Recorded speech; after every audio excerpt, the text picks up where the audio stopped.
afternoon. So, KT, where should I sign this? I'm going to have you sign right up front. Oh, good. I know John Hancock's taking up the entire room. What's today's date? Today's the 22nd.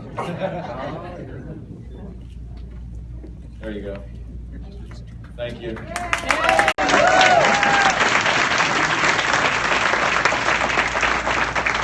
Thank you, Mr. Chairman.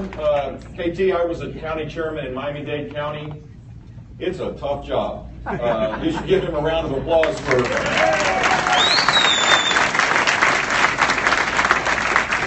I remember many a time when I left my family. I normally took Jeb Jr., my little kid, who was like 3 years old at the time, and I'd have him on my shoulder, and we'd go do voter registration work.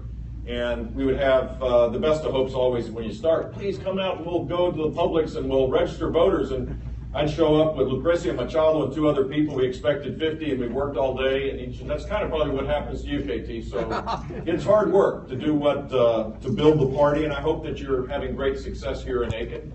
Senator, thank you for that kind introduction. It is great to be here. Wow, what a crowd. This is very impressive. This early on in the presidential process. I wake up each day with real excitement about and humility to be a candidate for President of the United States. Here's what I believe. I believe we're still the greatest country on the face of the earth. I believe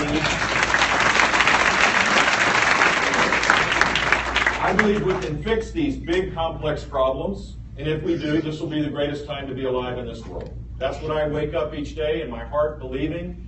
And I want to spread that enthusiasm, that optimism about the future of our country. But we have to be realistic about it as well. We can't just talk about how bad things are. I'm not a grievance candidate. I'm not angry, to be honest with you. I have joy in my heart. I believe that we can fix the things that are broken.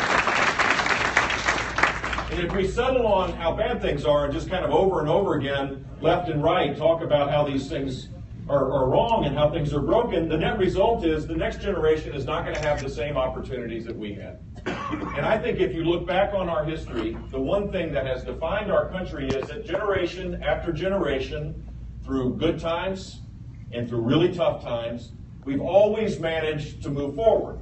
We've always managed to fix things so that our children, we can honestly say, our kids, and now for me selfishly, our grandkids, have an opportunity to live a life of purpose and meaning. That's at stake in this election. That's at stake. So I wake up thinking, wow, this is an awesome journey, that we're on the verge of greatness again, and it's a humbling experience to be able to share my love of country and the belief that we have to fix things before we go into decline. This Monday, you may not have didn't get much attention down in Tallahassee. It did. I spoke in front of 400 friends in Tallahassee to talk about my experience as governor and what could be translated to Washington, D.C. Ken Connor here, my good friend, talks about, he may remember when I was just starting as governor, I talked about Mount Tallahassee, a place that was removed from everyday life. Geographically, it's 10 miles from Georgia, so it is kind of removed in our state, but a government that's removed and arrogant and doesn't want to change and's focused on the economic interests of the people that are in the system is not a government that's going to work on behalf of people. And so you think about Mount Washington. You think about how removed it is, how arrogant it is, how incompetent it is. I mean, sheer incompetence is just mind-blowing. Does it really take $800 million to build a website? Is it really possible that the Office of Personnel Management, receiving an Inspector General's report saying, be careful, your cybersecurity efforts are weak and pathetic, that there's a possibility of attack? And by the way, it's likely that attack already occurred by the time the Inspector General had written the report and they did nothing. 22 million files now likely in the hands of China. Anybody here have gone through a security clearance process? Wow. You're working for the facility here, right? I get paid for this question. It's 100 pages for security clearance. This is now in the hands of a foreign government. You cannot be that inept and that corrupt.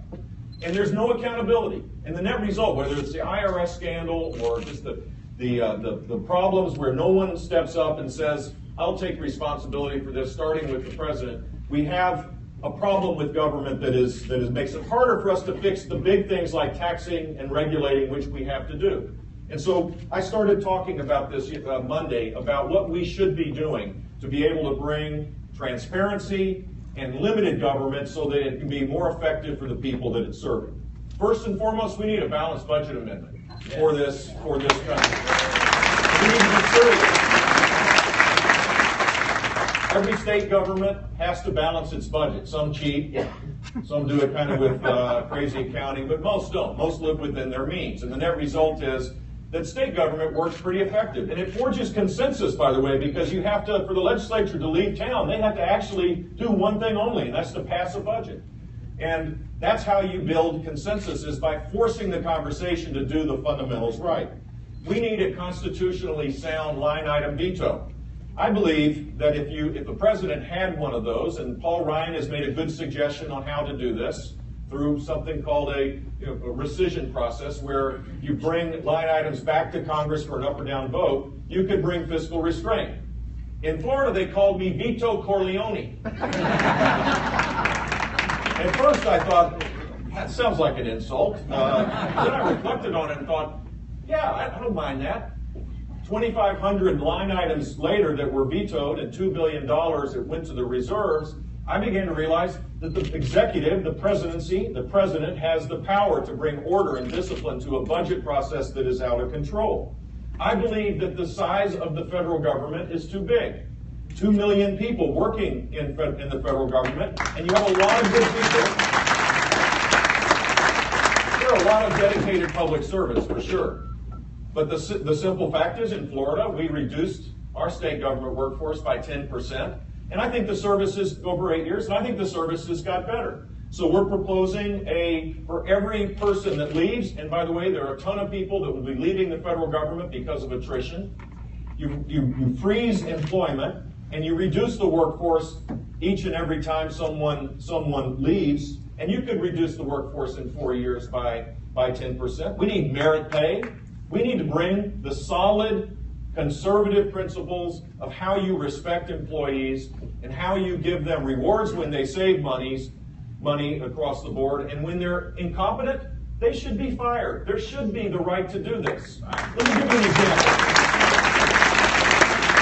Look, this is not a punitive thing, but when you have a veterans department where 40 people, at least 40 people, lost their lives because they were on a waiting list and they were taken off the waiting list without receiving care, and 2 people are fired, that's a system that has no accountability. And civil service reform, where you reward the great public service that takes place with merit pay, and you have the ability to take people and ask them to find another job when they're not doing the job, will lift all boats. We'll make sure that public service goes back to the noble calling that it is.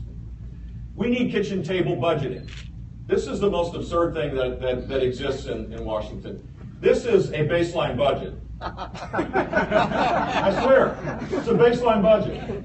I used to think baseline budget was like a 90-degree angle, right? A kitchen table budget, a family budget. You figure out what you estimate you're going to make. You want to reserve for a rainy day or save some money. You spend what you make, not more than that. And each and every year you do it again and again. Well, in Washington, if you start like this and you cut it like that, you're an evil person trying to cut programs.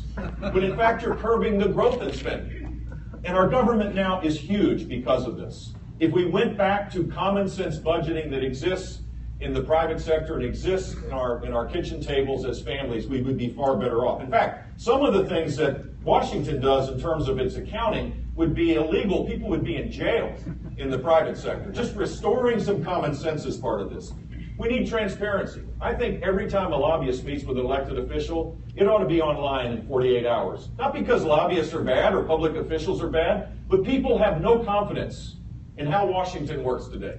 In making sure that you take away the sense that somehow some secret deal is being made, just by total transparency, would create better government. I also think that if you're an elected official and you serve in a capacity as a House member or a United States Senator, after your service, there should be a 6-year ban on lobbying. There shouldn't be a revolving door.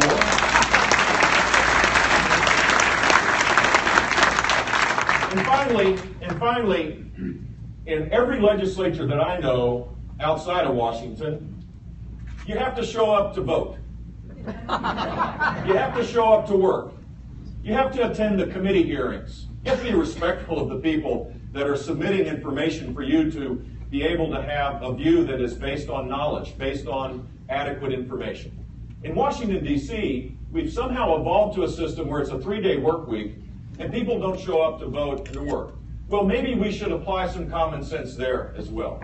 If you don't show up to vote, you have a deduction in your pay, just like every person in America has to do.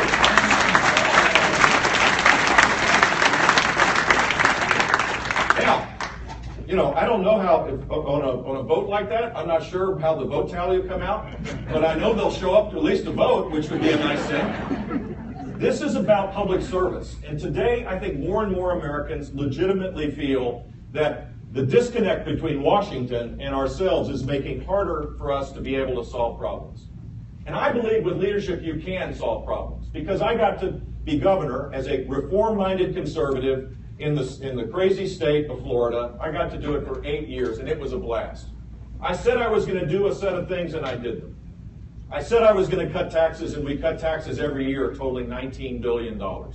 I committed to building the best business climate possible so that small businesses could create the jobs that would allow people to rise up. And we led the nation in small business creation. We reduced the number of government workers by 10 to 11%. Whenever we had a problem that created uncertainty or costs, we challenged it. We had the second highest workers' comp costs in the United States. And we challenged that, and we reduced it by $400 million, going into the pockets of small businessmen and women that would allow them to grow their business. The net effect was that personal income in the state of Florida during my 8 years grew by 4.4%, and government grew by half of that. Don't you want that in Washington, D.C.? Today, our nation's at a crossroad. Workforce participation is lower than 1977. There's 6.5 million people working part-time in our country today.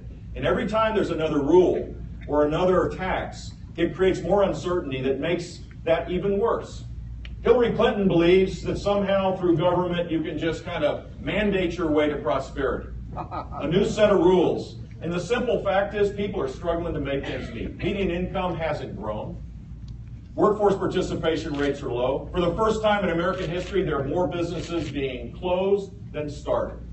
To reverse this, we have to use the skills of leadership that I learned in Florida. And the net result was, in Florida, our economy grew to the point where we led the nation in job growth 5 out of the 8 years I was governor. And overall, we created more jobs, 1.3 million new jobs, more than any state other than California, a state 2.5 times our size. More than Texas, by the way, in case Rick Perry shows up again.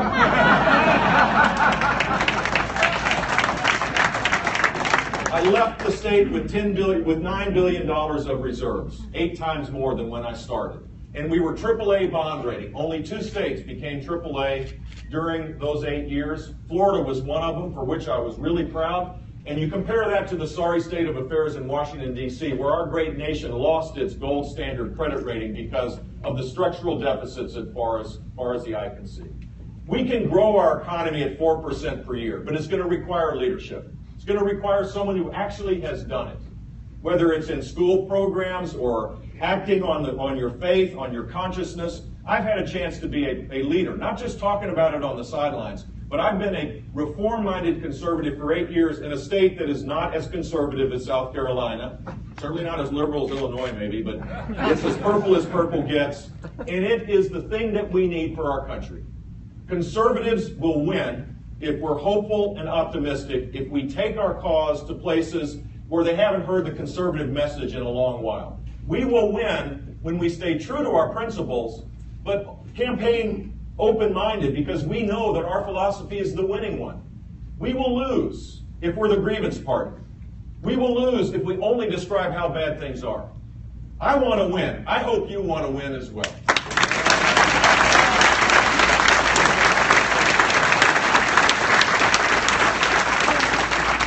The final thing I want to say relates to foreign policy, because I do believe this aspirational goal 4% per year as far as the eye can see can happen. Big things are going to have to change to make it so. That will lift people out of poverty. That will give the great middle of our country a raise for the first time in 15 years. It will lift people's spirits. They'll be able to think about embracing the unforeseen and the unknown in a dynamic way rather than feeling that they have to get in line to get economic security. This country does that far better than getting in line. And I believe we can do it, but we will never grow at the rate that will deal with our structural deficits and allow people to rise up unless we recognize that the United States has a huge role to play in the world. We are the leader of the world. And when we pull back, as we have done, when we pull back, voids are filled. We now see it. We see it with these new threats of barbaric Islamic terrorism in the Middle East and homegrown terrorism in our own country motivated by ISIS. We see it when we ignore our friends in the Middle East, starting with Israel. There should be no light between Israel and the United States. That should be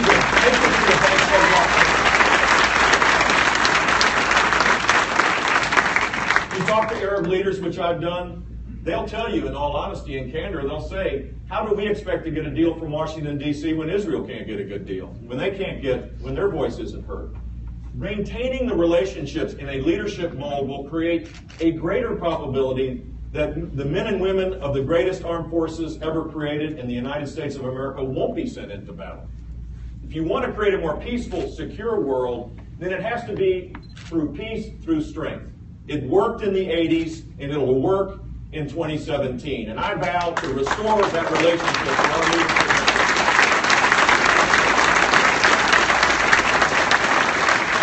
That means we have to undo the sequester that is devastating the defense budget. That is totally devastating. We can find cuts in other parts of government. I found out yesterday that Planned Parenthood receives $500 million. That would be a good place to start. There are ways to prioritize to the things that are important. And if you ask what our government should do, if they only could do one thing, it is to protect our shores, which means we need to rebuild our military might. It means that we have to have a counterintelligence and intelligence capability second to none. It means we need to provide support for veterans in a much more effective way. We're asking people to serve when they come home.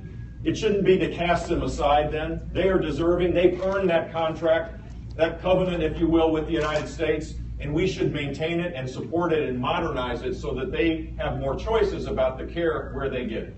If we do those things, then we can restore a sense where the United States is a beacon of freedom. The United States has the back of our friends so they don't have to take actions that would destabilize their neighborhood, and our friends would fear us a little bit. That creates a more peaceful world that will allow us to get back on track of creating high sustained economic growth where more people have a chance at earned success and where young people particularly will have a chance to be able to pursue their dreams.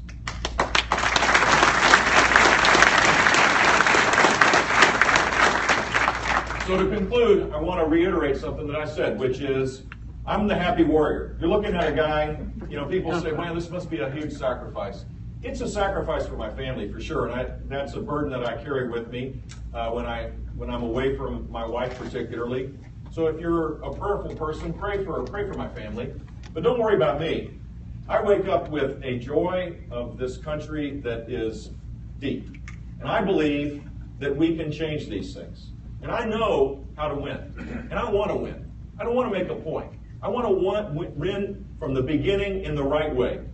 Win the primary to set the stage, to win the general election, to fix these big complex things. And so as a candidate, I promise you I will run with heart. I'll promise you I will run with passion and conviction. And I'll go campaign in places Republicans haven't been in a long, long while. I'll go campaign in the black churches to remind them that this is the party that has given more choices for their children to go to quality education.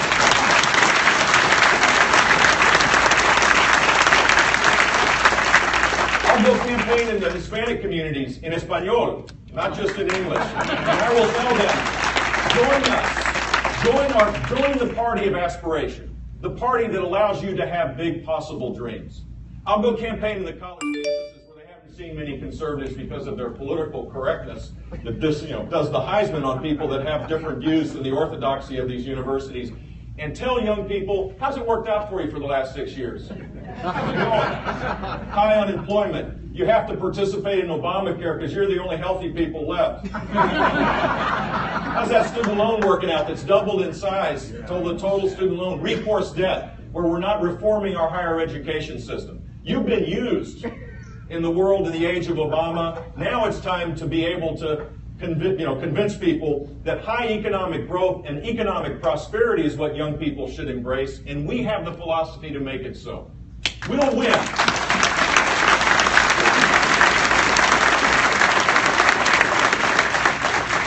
We'll win this election if we campaign all across this country with heart and with conviction, and we'll win when we convince people that already are conservative, but they just don't know it yet, to join our team.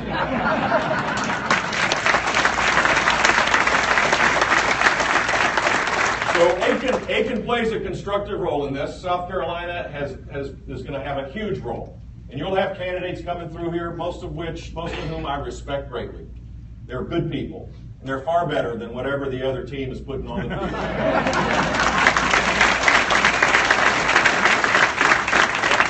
But I hope when you go vote in the primary, come February, you'll remember there was someone that came to you and had a hopeful, optimistic message. Wasn't trying to appeal to your angst. Was trying to appeal to the sense that this still is a great country. And that person had the leadership skills not just to talk about it, but to actually make it so. I humbly ask for your vote and for your support. Thank you all very much.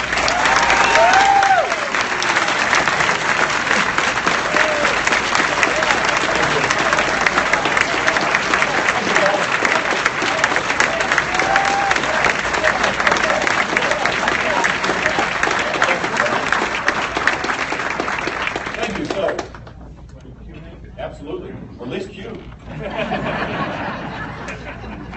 Happy to answer any questions. Do we have more than one microphone? No, this is the only one. I'll get you next. The question is, who would I name as the top 4 or 5 enemies in the world? I would say Iran, which is so mind-blowing if you think about, to use a 60s term. It's so crazy that we would have just negotiated an agreement with Iran. And I do consider the destabilizing influence of Iran in the Middle East to be a huge threat, not just for the region, but for the United States. The barbaric threat of Islamic terrorism, because it could foment homegrown terrorism that would destabilize, hurt our country. But certainly it is extraordinarily dangerous in the world. There are potential threats. If you want to add to that, I would say states that appear to be ungovernable that have nuclear capability. Pakistan would be on that list. North Korea is a threat because they do have the ability to deliver a nuclear bomb. We don't know the exact extent of that, but we've allowed that to happen. That's a huge threat. China is an emerging threat. It's also, it's a deep, complicated relationship, but it's ultimately there's going to be tensions and frictions that play out. We saw the cybersecurity challenge that's likely from China, and so that's a threat that we need to manage over the long haul. Russia's a threat because as we've become weaker, Putin sees that weakness and takes advantage of it. One of the things I've learned is the economy of words, the power of the president. The use of language is really important. So this president has a tendency to use grandiose language, red lines, and then do nothing. Russia's a regional power, and then 30 days later they invade a neighboring country. ISIS is the junior varsity. Yemen is a great example of American counterintelligence capability. And each time that we do this, it sends a signal to the rest of the world we're not serious. And our lack of seriousness then emboldens countries like Russia. So that would be the threats of instability in countries that don't have stable institutions. Pakistan would be one example of many in that regard. Islamic terrorism, Iran being a threat, Russia and China. We've got any others? There's a long list here. Interestingly, if you could name a country where our relationship is better today than it was the day that Barack Obama got elected, normally, until last week, that was people kind of had to think. I mean, think about what, any country's gotten better in relationship? Cuba and Iran. And then on the other ledger, what are the countries where our relationship has been damaged? And what you see is Israel, Canada, Latin America, by our neglect, Eastern Europe, Britain. I mean, we send other than my dad, the greatest man, I'm a little biased about that, but to send Churchill's the gift, send the bus back as the first kind of act. I don't know, maybe you could have waited a few weeks to do that. I mean, our relations with our friends are damaged, our enemies feel emboldened. Restoring this is going to require the kind of leadership that has existed in the past. This is not the most complicated thing to do. You need to put a good team in place, and you need to recognize the power of the presidency is important, and you need to have the humility to actually connect with people on a personal level, starting with Israel first and foremost, but across the spectrum we need to restore relationships that have been tattered at the seams. Yes, sir. Yes, Governor. We're going to try to stick with the microphones, just because that makes Katie feel better. My name is David. I'm 18 years old and about to start college next month. My main concern is... Where are you going? Georgia Regents University. Yeah. I drove over here. You like that? Yeah. So I drove over here today to ask you, I'm concerned 4 years from now that there's not going to be any jobs for many of young people like me. And the housing market is also going to be bad because, interest rates are going up and that, young people can't find a job, can't find a home. So I'd like to know, how would you specifically help young people in this economy of jobs and housing? You got to grow the economy at a faster rate. This year the economy will grow at 1.5%. The economists on the left, particularly now, they call this the new normal, which means that we can't aspire to higher growth. That it's just, look, you just got to get over it. We're not going to grow at 4% anymore. We're only going to grow at 2%, the new normal. New normal will kill you. The new normal will keep people stuck in poverty. There are 5 million more people in poverty today than the day that Barack Obama got elected president. There's nothing to celebrate when people are stuck in poverty. We have intergenerational poverty. Tepid growth will put lids on their aspirations. And by the way, just for the record here, I think it's okay for conservatives to be on the side of people that are stuck in poverty that want to rise up. I hope you believe that as well. If we start... The young people are the ones that are disproportionately hurt by slow growth because it's the first rung of the ladder.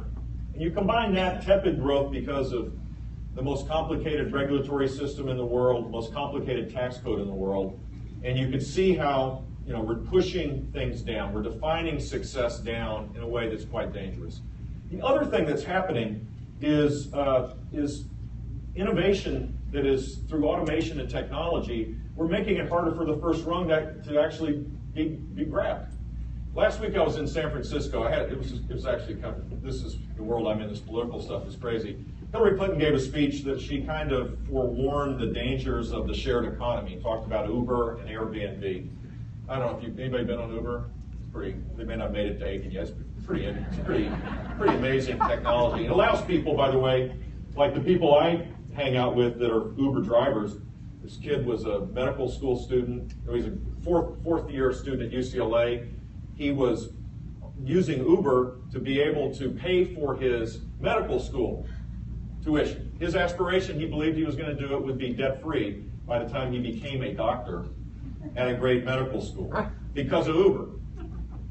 And so Hillary Clinton said, well, we got to figure out a way to regulate this so that the workers get these benefits and stuff. She wants to force feed the mid-20th century into the 21st century world.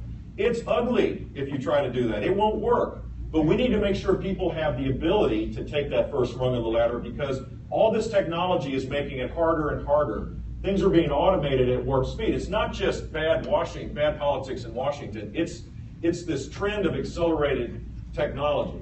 And so, what's your degree going to be? Political science. Yeah.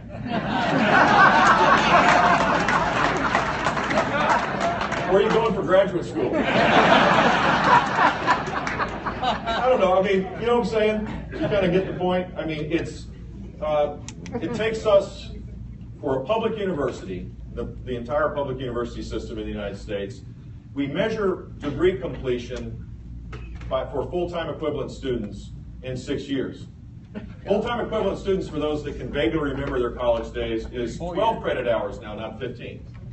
So we lowered the number of things that you call for 12 credit hours. Then we measure a full-time equivalent student graduating a 4-year degree in 6 years. Well, I think we maybe, if we're lowering down the expectations, maybe we should just say it's a 6-year degree.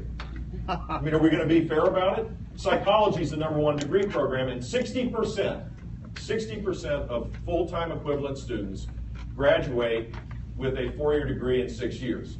The debt loads up. Not a lot of psych jobs out there. Hopefully you'll find a political science job. I don't know. There's not many. And you can't take the classes to graduate at a 4-year degree in 4 years, because kind of like the Washington congressional work week of 3 days, that's about all it is in universities today. I'm serious. We have to raise our expectations. We've gone from being #1 in the world in college attainment rates for the age cohort they measure in 1995 to now we're 15th in the country, in the world. This happens when you lower expectations, when you dumb things down, when we have education, K-12 education that has very few people graduating college ready or career ready. We need a revolution in this stuff. We need to have higher expectations on every aspect of how we educate and train people if we expect to be competitive and make sure that the first rung of the ladder gives you a life of purpose and meaning. So it's much broader. Governor Bush. By the way, you've got to be from Florida wearing that shirt. 15 years there at Vero Beach. I live on the outside. I'm not that observant. And while you were governor, by the way. Great. You mentioned several really good ideas to amend the Constitution to achieve some things. You know, the Constitution does need some periodic maintenance like any other device. But the question is that I want you to know that there's one potential way to get that done, and that's through Convention of States. I don't know how familiar you are. I hope you become highly knowledgeable of that. There are 4 elected legislators in this room. All 4 of them are either sponsors, co-sponsors, or back this project. They all have? Yes, they Yes, have. Yes, they have. I'm the legislative liaison for this state for that project. And I hope, sir, you will learn what that is, because that's the one way we're going to get it done. Washington will never discipline itself, ever. Look, I totally agree with you. I really strive to be intellectually honest when I have proposals. That really constrains your ability in politics, by the way, because it's so much easier to kind of, say whatever you say and not be grounded in reality. And so this question, I asked this question because there are varying means by which you get to a balanced budget, either through congressional passage, which would be, to your point, hard to imagine happening, where you send it to the states, or a state-driven system, and there's actually conflict amongst the state-driven processes as well. There's some concerns on the balanced budget. One of the concerns I have is it be crafted so as not to force a tax increase. Number one. Secondly, you could have a balanced. You could have a constitutional convention process that could be opened up for all sorts of other things. And I know you're a big fight. Yeah, I promise you. I've done my research, so you got to give me credit for that, because there is a dispute about that. Florida already passed it. I know they did. 27 states have passed it, and my point is, I'm agnostic about that. I think pressuring by the states doing this, state legislatures where there is greater opportunity for that happening, would create a greater pressure for Washington to act. But even if they don't, you don't need it if you can get enough states to do it. So I'm all for. I don't want to pick a winner or a loser in this fairly complex battle. I'm for all of it happening, because I do think on a regular basis we need to check. Right now we're out of balance. We have a structural deficit. It's not going to change unless there's pressure brought to the system, unless we have high economic growth, and unless we have entitlement reform. Those 3 things have to happen, and I'm in total agreement with you, and I wish you'd come back to Florida. We haven't had a hurricane since you left, by the way. They've hit up here. Yeah. I don't want to wish that on anybody in South Carolina. Thank you, Governor. Our current tax policy is inefficient, unfair, and very difficult to administer. Individuals and businesses spend millions of man hours and billions of dollars annually to attempt to comply with the tax codes, which are now over 70,000 pages long and have been patched and manipulated for years. Plus, the IRS public confidence is very low at best, as thousands of IRS employees handling these returns. These massive expenditures in money and time add nothing at all to our BNP. What are your tax policy plans, and are you considering a flat tax or a consumption-based fair tax? I'm considering all these things, and we're going to propose I'm not sure, in the fall sometime, a comprehensive tax policy.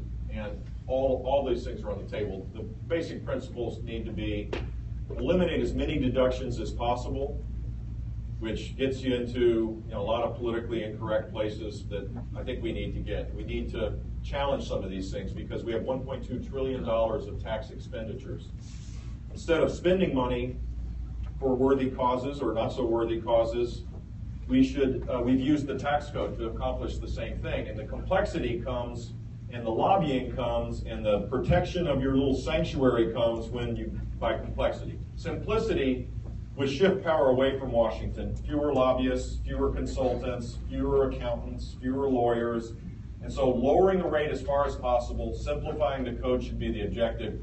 Whether you get to a version of a consumption tax, certainly we will propose a flatter tax. Whether it's a completely flat tax, I don't know. It's the single biggest thing that you can do to spur investment in our country that would create higher wage jobs. You combine that with a commitment on regulatory policy where you put people who are subject matter experts into the agencies, where you shift power back to the states, where you reform the administrative procedures process that clogs up the ability for us to do any big thing left. I'll ask you all a question. Do you think we could build the interstate highway system today? No. Gosh, you can't get a permit to build an addition to your home. Maybe they can try. This is a huge challenge. Big ideas are being stymied by little people protecting their little interests. And we have to, just as you described it, there's a proper time to review and check all this stuff and to renew. And this is the time of renewal for our country. So I'm totally committed to doing that, and we're going to do it in the campaign. There's no secret plans here. We'll have a plan. It will be intellectually honest. We'll have dynamic scoring attached to it, but not, rosy scenarios that make it look better. I'm not going to propose anything that would make our structural deficit so big that people would lose confidence in our budget process. Thank you. We're back here. Governor, as I'm sure you know, around here, nuclear solutions are a really big priority, and I would like to know what your position is on opening Yucca Mountain and how you plan to safely store the waste that we have. We have $30 billion. We have $30 billion in escrow waiting for a solution. The Yucca Mountain solution is unlikely to happen. I think we need to move to a consent-based system. The communities buy for this. There are communities available that would want this because it's a huge economic driver. I don't know if anybody here does, but I think they do in Texas and New Mexico and other places. And the consent-based system will allow it to happen. Will allow it to happen rather than, this is a good example of just, and how long has this gone on? At first, everybody was being taxed and money was being spent when there wasn't ever going to be an end to it. Now, at least, in the last 3 years, there's no more taxing, but that $30 billion sits there for a solution. And my solution would be to, as quickly as possible, move to a consent-based, competitive process, just as Finland's done for its nuclear waste, Sweden has done, and I believe a couple other countries, Canada has done it, and they've found their solution. Why is it our country is the one that's always running behind on these things? And so forcing a community to take this when it's clearly don't want it. In fact, I think this is true that yesterday or last week the president signed this monument deal where the size of Rhode Island was granted monument status for the Bureau of Land Management. And that means that access to that land is now going to be limited. For people, they'll, in effect, I think, end up where people can walk onto the property, but they can't have vehicles of any kind. And there's a rail site that goes, this was one of the means, I think, that was being planned to take the waste to Yucca Mountain. This was designed by Harry Reid as a going away point, gift, I guess, and the president signed it. So the likelihood of that happening is just limited, but there are places around the country that want it. So let's get on with it.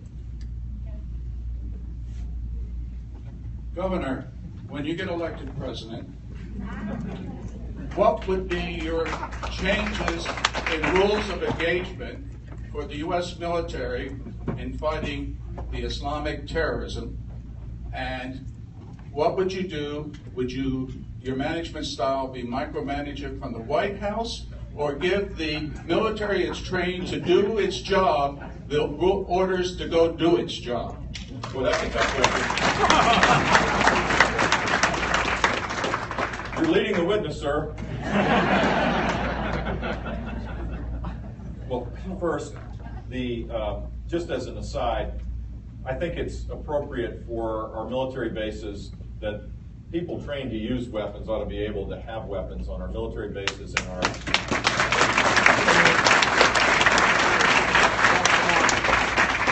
tragic case, these military-based cases where people lost their lives because they were unarmed, has to stop. The recruiting office in Chattanooga, I don't know if you saw the sign in the store. It said, no guns allowed. Well, if you're going to make a statement, I don't know if this is the case with this young man or not. I'm not passing judgment on what his motives are, but you want to create a magnet to have a terrorist act. Do it in a military base or a military facility where everybody knows that there's no arms. I mean, that's a pretty good target. So I think we need to fix that, and the Congress, I think, will hopefully do that in short order. As it relates to the broader issue, you need a strategy. This is a war. This is not a law enforcement operation. We're not responding to, some kind of thing that the FBI should be dealing with. Of course, they have to be part of it, but there needs to be a strategy. There has to be a military strategy. These are jihadists, Islamic terrorists. Their objective is to destroy Western civilization. So if you start with that premise, you actually take it seriously. And I think that's where we are. I think that's where Americans believe, and I think that's the proper way of looking at it. The president has mentioned twice in a moment of real honesty that twice he said in the last year that he doesn't have a strategy as it relates to ISIS.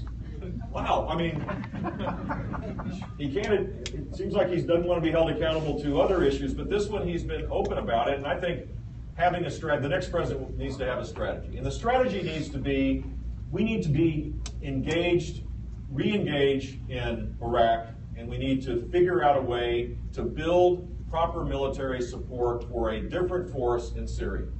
And then we need to engage with the neighborhood and make sure that they know we're in it for the long haul. And we need to have a military strategy unique to our forces.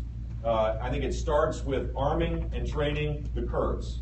I think it goes to supporting politically and militarily the Sunni tribes that were part of the surge that effectively pushed out Al-Qaeda in the Arab Peninsula, in Iraq, excuse me. The strategy needs to be comprehensive. It needs to be political, diplomatic, and militarily. We need to embed in the Iraqi military. We need to put our troops in the Iraqi military. We send troops there, and then we say they can't effectively be used to be able to train and provide intelligence capabilities. We need to use our Air Force capabilities, which are second to none. We're doing that, but it's not at the scale that's necessary if we're serious about taking out ISIS. So and then at home, I think we need to protect the homeland. This notion that somehow the government's spying on us, I've checked. I mean, I've asked, I've queried. I don't have any security clearances like everybody in the back of the room. But this is a mythology that's building up that's quite scary in my mind. Yes, we need to have protections of civil liberties and privacy, for sure. But we also need to protect the homeland. We ought to find enough common ground to do both. The idea that the NSA hasn't been visited by the President of the United States, I think, is wrong. They are patriots. They are keeping us safe. And we need to make sure that we have the best capabilities to identify attacks before they happen. And that capability has to be only in the United States has that capability of doing it in a comprehensive way. So the strategy, there has to be a strategy, and it has to be all in over the long haul. And if we don't get our friends to support us on this, we can't go it alone. We have to do this in concert, which requires that we have to lead. We have to be engaged. We can't pull back the minute we think it's inconvenient, where it's, you know. And then the final thing I'd say about just in general, the presidency, we should shrink the National Security National Security Advisor's office, the National Security Council. It's way too big. We should put people in. I mean, I think about, I was with George Shultz last week. Wow, I mean, there were titans involved in the Reagan administration, my dad's administration, men and women that had incredible skills. Put the best and the brightest on the field, empower them to be able to carry out the vision and the policies of the United States that are driven, you know, by the president. But don't centralize everything with a bunch of academics and political hacks. Put the best people out there.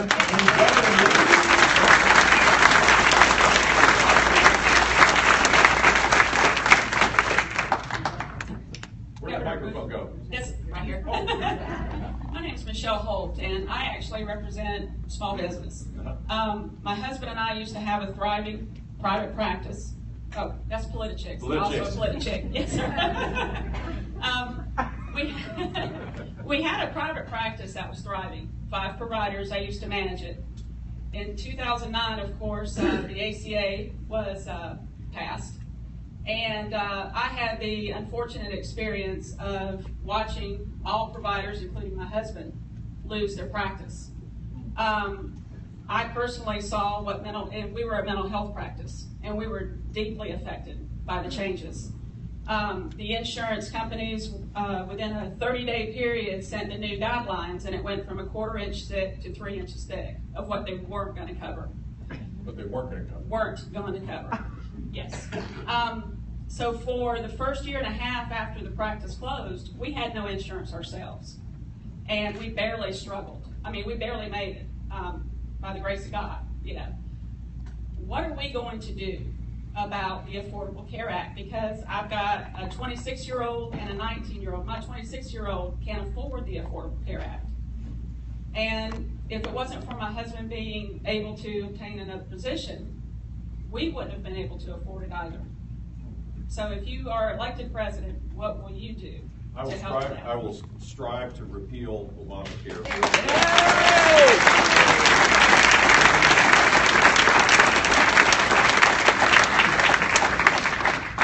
We can talk about Mount Washington. Every time, let's just assume that everybody has good motives in this, that the left and the right have equal motives. It doesn't matter what the motives are. This is a dangerous policy because it takes power away from people, shifts it to Washington, D.C. with a one-size-fits-all policy that isn't going to work. It took a bad insurance system. I mean, I think we have to admit that the pre-Obamacare insurance system had big structural problems as well. Third-party payers, basically, very little consumer-directed care, not a focus on savings, pay and chase systems, lots of fraud.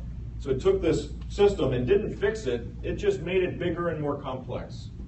And the net result is that it is probably the biggest job killer, wage suppressor that we've seen in the last generation of time. So from an economic perspective, if you look at it through the economic lens, this needs to be replaced and changed for something that would look like an institution or an organization or a policy that would work in the 21st century. And what would that look like? I think it would be portable, because we want to have velocity. We want people to not be stuck in their job. If they have a better opportunity and they say, oh my gosh, if I take this jump, I'm going to lose the possibility of having my insurance, so I'm going to stick in a job that's a dead end. So we want a more dynamic kind of economy, which means that we should have portability. I think we need more consumer engagement, where people make more of the healthcare decisions, their day-to-day healthcare decisions themselves. So it would be low premium, high deductible, catastrophic coverage. Obamacare has more mandated services for all sorts of things that a lot of people don't need and don't want, and it creates high cost. In effect, what Obamacare is doing is it subsidizes for lower middle income and lower income people expensive health care, which is high deductible. They subsidize the deductibility and the premium. And for the rest of us, we pay more if we're participating in the Obamacare exchanges. And that's about ready to explode. Double-digit rates for this next year. And so high deductible, low premium, catastrophic coverage. If we were looking at this from a social perspective, which is appropriate, it should be that we want to make sure that families' lives aren't altered forever if they have a catastrophic event in their lives. We want to make sure that if we can take care of that, then the rest should be, there should be a focus on engaging people in making healthier lifestyle decisions. And that's why I would add a health savings account attached to this as well. So that when you make healthy lifestyle decisions, which I'm trying to do right now, just to boost my energy in a new line of work here. I'm on the paleo diet, you know. I cheated, I had some peach cobbler yesterday. I should have waited to come to Aiken to get my peach cobbler. Apparently y'all make more peaches than Jordan does. So. I've been doing my work. I've been doing my research before I got here. So if the people were engaged to make healthier decisions and they were rewarded by saving money that they could use for a time when they did get sick, that's a better system. More flexible, more empowering of people, having government be out of the way. I think Medicaid ought to be reverted back to the states. We ought to have a defined contribution plan, if you will. There ought to be premium support. And let the states come up with the best possible plans. And we should use these technologies. My phone, of course, is dead. But in the next 5 years, we're going to have devices, and some of you may already have them on you, where you're monitoring your blood sugar, you're monitoring your heart, you're monitoring what you're eating. It sends you a signal when you're not, potentially when you're taking the medicine the wrong time. All of that's possible now with technology that will save enormous amounts of money and let people live healthier lives. Empowering people to make more of these decisions is how we lower costs and improve quality. And that's what we need to do, because this will stifle economic prosperity and economic growth. If every dollar people make don't go to take-home pay, it goes for higher premiums and higher deductibles, it's running in place. And that's exactly where we are today in spite of Obamacare. All the promises of Obamacare have done nothing to deal with that issue.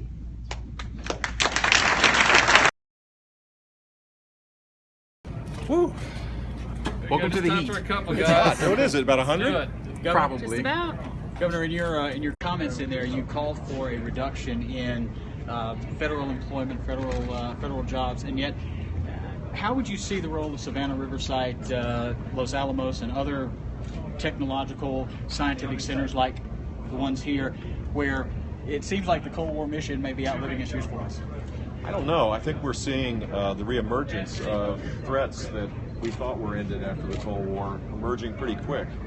You see the proliferation of nuclear weapons, well, Iran being one. You see threats as it relates to North Korea, certainly Pakistan emerging as a nuclear nation. Now you have, because of our abandonment in the minds of people in the Persian Gulf, they feel abandoned. You could see proliferation happening there. Russia is rebuilding and modernizing its nuclear capability. So I don't think this is an obsolete enterprise at all. This is part of our national security and a very important part of it. How do you balance that though with your call for less jobs? You prioritize towards the things that matter. Defending the homeland is the first priority of Washington, D.C. Much of what Washington does today could be done by state and local governments as it used to be done. So I don't think we're at a point now, because we have so much dysfunction in Washington, we end up making sequester cuts where the Defense Department has 16% of the budget and half the cuts. You do that on a consistent basis and you've got the military. Similarly, whether it's the Department of Energy's programs that are part of protecting our great nation, those would have a higher priority than Solyndra. You start to get the feeling of this, how, you know, that's the way you should lead. You lead by saying, here are the priorities, this is how you go about doing it. You eliminate programs that no longer are appropriate, and you support the ones that are still very vital. Governor, you mentioned in your speech with the crowd out there that you're the happy candidate, and you even cracked some jokes and everything. Is that? Well, I don't know if I'm happy, but I'm joyful. It's even more. Right, but is thought. that kind of your way of separating yourself from an opponent whose latest rants have gotten him some attention? I don't know who you're referring to, but from the beginning of my time as a candidate, I've really. I'm not making this up. I consider it an honor to be a candidate. I do believe we're on the verge of greatness again, and I think that with leadership we can fix these things. So why would I be grumpy about that? How do you separate yourself from the other candidates in the primary, in the Republican primary? Outworking other candidates, all of whom I respect, doing it as we just talked, doing it in a manner that is more hopeful and optimistic, and giving people a sense that leadership matters. We've had a period now where talking about things, you know, turns out to be like a qualification, but it isn't really. You know, filing an amendment and calling it success, talking about how things are. Look, persuasion's an important part of public leadership, but creating strategies, acting on it, making decisions, all the things that governors get to do, and I did it. I did it for 8 years, and I think most people would view my tenure as a time of extraordinary change and reform for the benefit of the state. So I'm going to tell that story. Two more, guys. Does Donald Trump have your cell phone number, and if not, would you give it to him? No. And no. In the midst of all the national news going on right now, why is South Carolina so important for you to get their support from? South Carolina is one of the 4 states in the February part of this process. It's the state that will influence March 1st, which I think they're calling the SEC primary, and so it's hugely important. It always has been in Republican primary politics, and you'll see me here a lot because of that. Thanks, everybody. We'll Thanks, see you next guys. time. I appreciate it. Thank you. Go find some air conditioning. Oh, good question. Actually,